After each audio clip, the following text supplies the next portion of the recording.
Good morning! Magpapakulo po tayo ng 3 cups of water. Takpan lang muna natin para kumulo ang water. Slice natin ng pa-cubes ang patatas. At slice din natin ang crab meat. Cut into strips. Ang crab meat, binili ko lang po sa supermarket. Pati po yung lobster balls.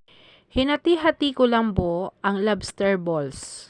Ang lobster balls at crab stick, ito ang magbibigay ng lasa. Pagkakulo ng ating tubig, ilagay po natin ang patatas. Mga ilang minuto lang po, isunod na po natin ang lobster balls.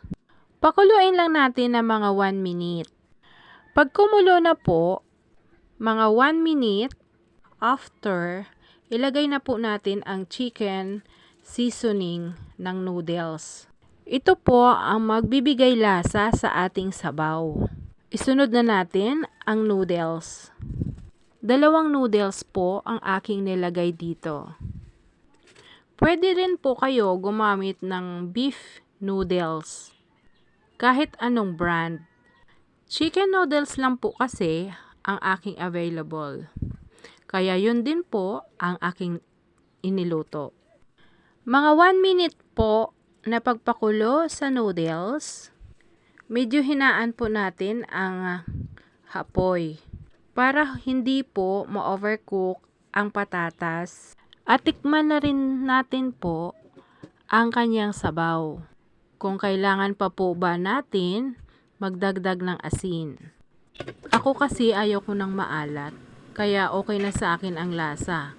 Pag umaangat na po ang lobster balls sa sabaw, luto na po yon. Isunod na po natin ang crab stick. Ang crab stick po, madali lang din po lutuin yan. At saka lagyan po natin ng dahon ng spinach.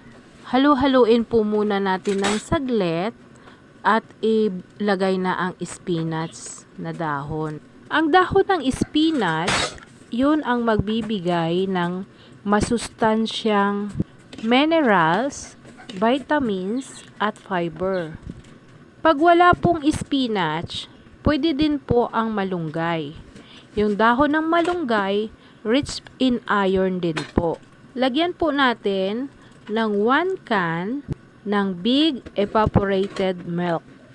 Malinamnam ang sabaw at the same time masustansya. Yummy!